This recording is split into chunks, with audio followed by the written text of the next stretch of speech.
being optimistic, you know. True that. All right, so let's start tonight's topic off by asking you, like, give us an example of a time where you was hated on, and tell us how you overcame that.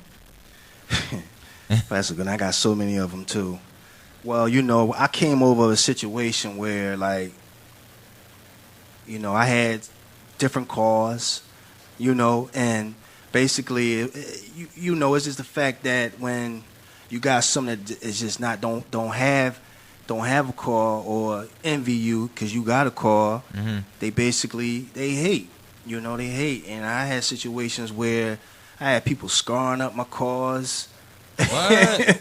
You know, and I just had a lot of people who just showing their true PhD. You know, they ain't had to go to college. They already had their PhD. You know what I'm saying? Like Diddy and Mace said, player hated degrees. You know, so I mean, that was one thing. You know, and I didn't understand because there was brothers in the hood get more money than me. You know what I'm saying? And I was just basically you know, hey, you know. You was like working cars, for yours. Working for mine, you know what I'm saying? Trying to get that green beret all day, you know, just working, trying to stay established, you know. So, I mean, you know, I don't know. They say don't hate the player, hate the game. You know? But it's all about, at the end of the day, it's all about being motivated and also being about just you know, getting yours, man, believing in yourself, you know. True that. And matter of fact, I'm going to change that statement. Yeah. I mean, that saying, don't even hate the game. If you got a problem with something going on in the game, you do something about it and change it. No doubt. Instead of just hating on it, because you still just going to be a hater. That's true, you know. So don't hate the player or the game. Do your thing. Right. And you know, and do something about it. There you go. So I'm going to talk about something real quick. And this is even how I came up with this topic tonight. You heard about Jay-Z and Beyonce. They had their baby on Saturday. Oh, right? they did? I didn't. Yeah. I'm just hearing this, my criminal. Oh, late breaking, updating news right now.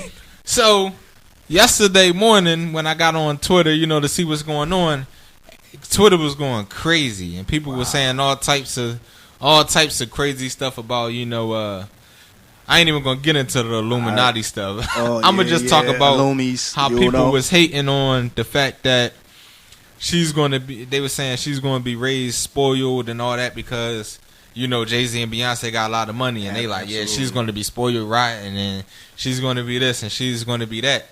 And I really wasn't feeling that. I'm gonna tell you why I didn't like the stuff that I was hearing, because it may even be true. We don't know. Like, as far as I know, she could be the next biggest. Like, she could be like an Oprah or something. No doubt. But I ain't like the fact that they was hating on her just because she's born into money. True. Because how I look at it is, I think the reason why the wealth in the United States is so unevenly distributed is because a lot of people, and I don't like to pull the race card, right? But a lot of times, you know, white people are born into better situations, and whatnot, and it's usually, you know, the African American who are born into, you know, less fortunate situations because their parents worked all their life.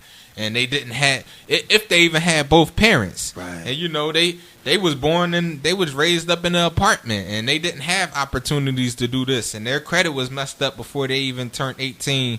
And all types of stuff is going on. And you grow up like, man, if only I could have had, you know, this opportunity or whatever. You know what I mean? And you going to hate on somebody who actually has a chance to be born into a situation where right off the bat she might be able to just take off. Like, you look at like Bill Gates. Bill Gates was born into money.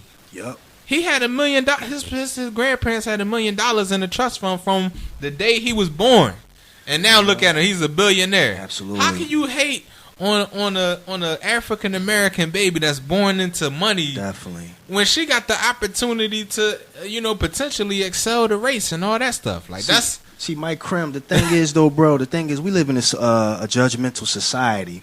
You know what I mean? It's like if you don't have and another person have, you envy that real bad instead of learning from them, learning how to get your wealth. You know what I'm saying? And I mean, we just judging those people. We don't know them. You know what I'm saying? We don't know Beyonce or Jay-Z. They doing their thing. They work hard for that. You know, exactly. if you read Beyonce and Jay-Z's story, they work hard for that. You know what I'm saying? And they deserve to have that. A king or queen deserve to have that. True. And everybody else, if they put their mind right and focus and just stay around people who's innovative and basically want the same goal, they're gonna be there. You know what I'm saying? They're gonna definitely be there. But we live in a society that's just so much hate going on. That like I said before, those PhDs, player-hater degrees. Yeah. It's that politics. You know what I'm saying? And it's like a person gonna hate on another person regardless. My late mother used to always told me, shit, no matter what you do, Dupree, they're gonna hate on you. And it is what it is, though. You know, love by a few, hated by many. But I still got love for you, though. True. And that's what made me come up with this topic, because I was really flabbergasted at the fact that they hating on it. This girl was just born. Like, she ain't do nothing to nobody. You know what I mean? A little just princess. She's born into money, like, that's a good thing. You should be happy about that. It should be a celebration of life. She might change the world in the way that make it easier for your kids. There you go. Or your grandkids. I mean, it should be a celebration of life for this princess. You know what I'm saying? Like all the princesses and princes. You know what I'm saying? So stop hating, please. So this one is for Jay-Z and Beyonce. This is a congratulations. I'm going to go ahead and get into Power Remix.